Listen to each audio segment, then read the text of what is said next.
My name is Rachel Brennan. I'm 38 years old, and I'm staring at a computer screen that just shattered everything I thought I knew about the worst day of my life. The words blur through my tears. DNA match, parent-child relationship, 99.97% probability.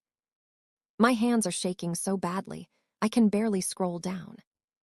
There's a photo, a little girl with dark curly hair and my mother's exact smile. She's 11 years old, born on March 14th, 2013. The same day I was told both my twins died. Before I go any further, I need you to know this story involves pregnancy loss and trauma. If this is too painful right now, please take care of yourself first. I'm sharing this because the truth deserves to be told, and some names and details have been changed to protect the innocent, especially the child at the center of all this. Now let me tell you how I ended up here. If you've ever felt like the universe was hiding something from you, something that would change everything, stay with me. Hit subscribe, because what I'm about to tell you still doesn't feel real. 11 years ago, I was a different person. I was 27, newly married to a man named David, and deliriously happy. We'd been trying to get pregnant for almost 2 years when it finally happened. Twins, Dr. Morrison said, pointing at the ultrasound screen. Congratulations, you're having twins. David grabbed my hand, so tight I thought he'd break my fingers. Are you serious? I whispered. 2 heartbeats, 2 bobbies, you're about 8 weeks along. I cried the whole drive home, happy tears, the kind that feel like champagne bubbles in your chest. We told everyone immediately. My mom started knitting too of everything. David's parents flew in from Ohio just to hug us. We picked out names, Emma and Lily, and I would lie awake at night just feeling them move. Those months were magic. Pure, untouchable magic. But here's what I've learned about magic. Sometimes it's just the setup for devastation. At 21 weeks, I started bleeding. Not a lot, just enough to make me panic. David rushed me to the hospital. A different doctor examined me. Dr. Morrison was on vacation and told me everything looked fine. Some spotting is normal, she said. Go home, rest, call if it gets worse. It got worse. 1 week later, I woke up in a pool of blood. I don't remember the ambulance ride. I remember fragments, bright lights, voices shouting, David's face white as paper. Then a nurse leaning over me, her hand on my cheek. I'm so sorry, honey. We couldn't save them. Both of them, gone. 22 weeks, my bobbies were gone. I didn't get to see them. They told me it was better that way, that the trauma of seeing them would only make things worse, that the hospital would handle everything with dignity and respect. I was too broken to argue. David signed papers I couldn't bring myself to read. And just like that, Emma and Lily became a memory I wasn't even allowed to see. The months after that were a blur of darkness. I couldn't eat, couldn't sleep, couldn't look at David without seeing my own grief reflected back at me. We tried therapy, we tried talking, we tried not talking. Nothing worked. 2 years later, we divorced. Not because we stopped loving each other, but because every time we looked at each other, we saw the bobbies we'd lost. Some grief is too heavy to carry together. I moved to Portland, started over, built a new life one painful day at a time. I never tried to get pregnant again.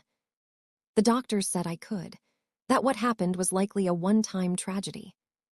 But I couldn't risk it, couldn't survive losing another piece of my heart. So I made peace with it, or tried to. I adopted a cat, then another cat. I threw myself into my work as a graphic designer. I dated occasionally, but never seriously. Life went on, the way it does. And then, last month, my younger sister convinced me to take a DNA ancestry test. Come on, Rachel, she said on the phone. It'll be fun. Maybe we have a secret royal ancestor or something. I laughed. Fine, but if we're related to anyone embarrassing, I'm blaming you. It was supposed to be silly, something to bond over. I spit in a tube, mailed it off, and forgot about it.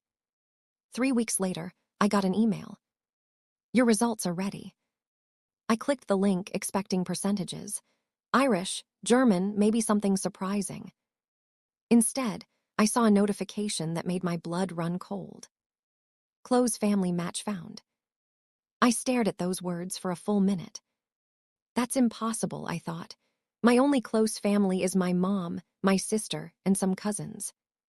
But when I clicked, it wasn't any of them. Parent-child relationship, 99.97% probability. The username was anonymous, just numbers and letters. But there was a photo. A bright-eyed 11-year-old girl with curly dark hair and a smile that looked exactly like pictures of me at that age.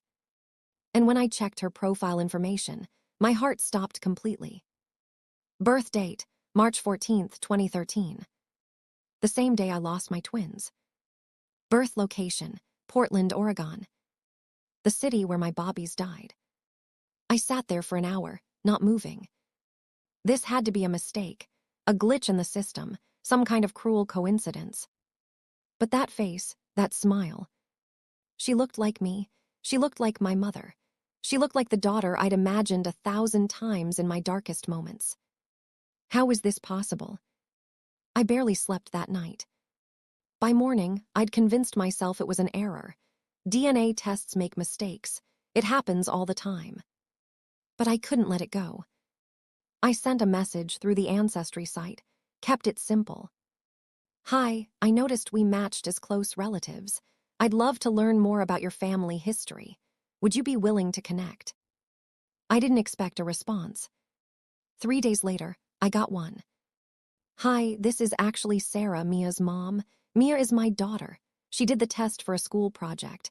I'm a bit confused by the results too. Can I ask, how are we related? My hands trembled as I typed back. I'm not entirely sure, but I'd love to figure it out. Would you be comfortable with a phone call? She agreed. That phone call changed everything.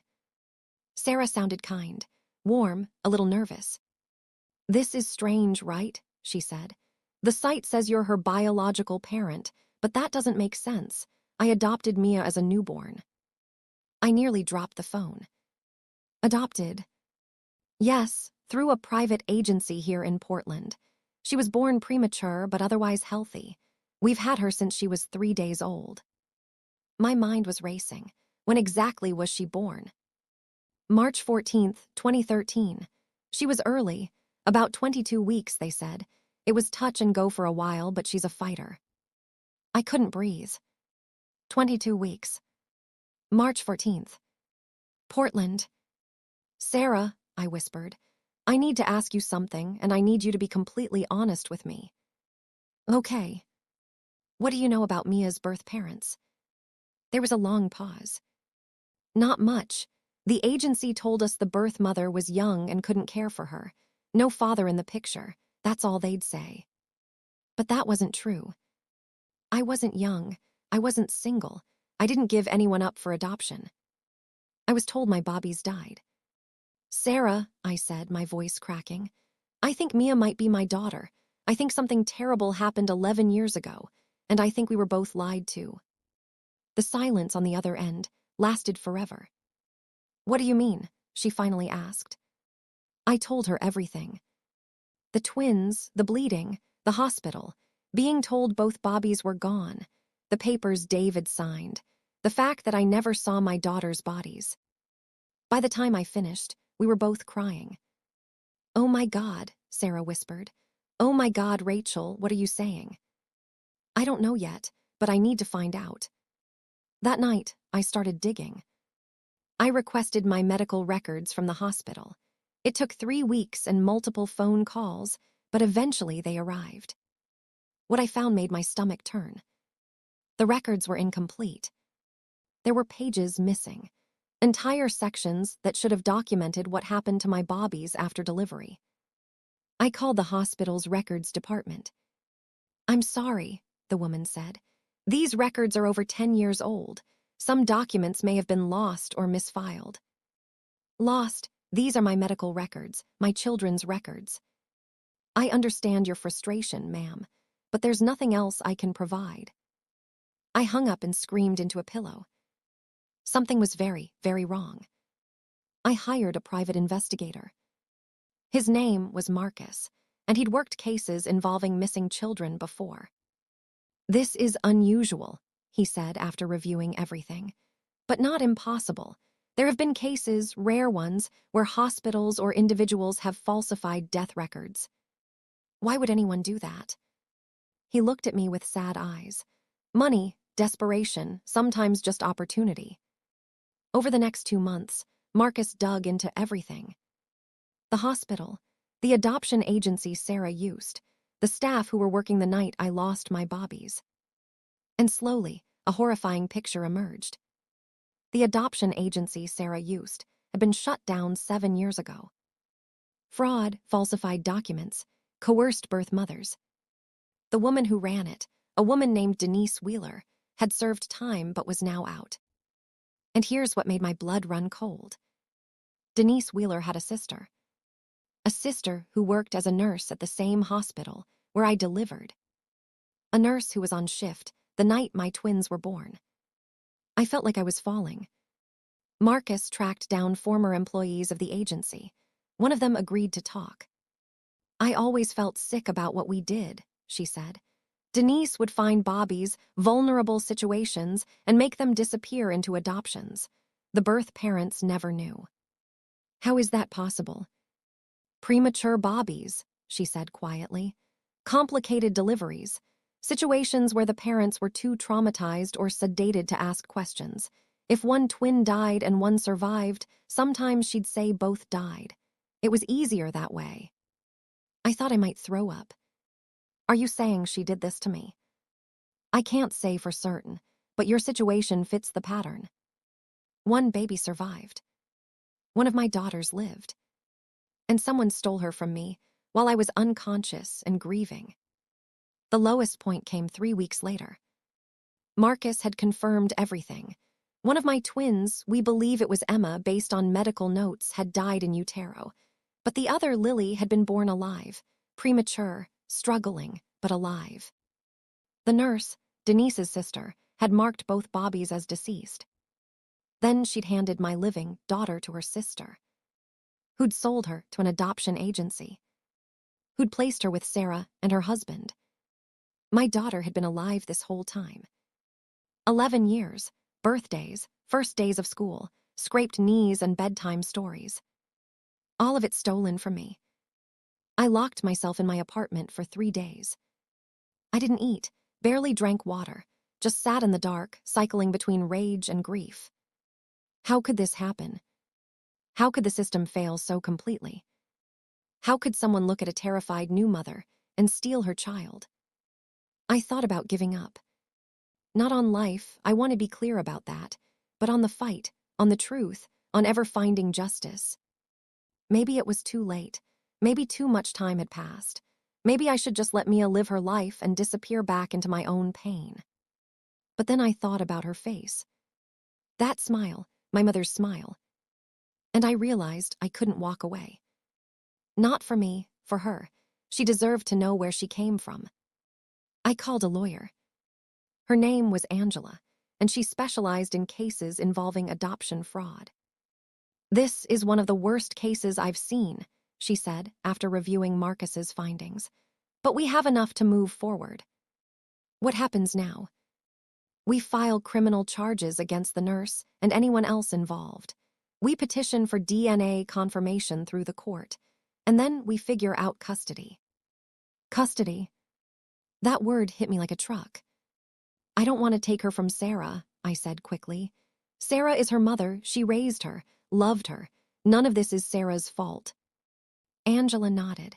"That's ultimately your choice, but the court will need to sort out the legal issues regardless." I called Sarah that night. "I don't want to fight you," I said. "I want you to know that. Mia is your daughter, you're her mom.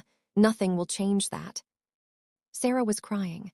"I don't know what to say. We love her so much." "I know you do. I can see it. I need her to know me, when she's ready, if she's ever ready." "Of course," Sarah whispered. "Of course she should know you." The criminal case moved forward. The nurse, whose name was Paula Wheeler, was arrested and charged with fraud, kidnapping, and falsifying medical documents. Denise Wheeler was charged as an accomplice. Both faced serious prison time. The hospital launched an internal investigation. They couldn't undo what happened, but they committed to reviewing every suspicious case from that era. 3 families were eventually identified as potential victims of the same scheme. 3 families who'd been told their Bobbies died when they hadn't. The DNA test confirmed everything.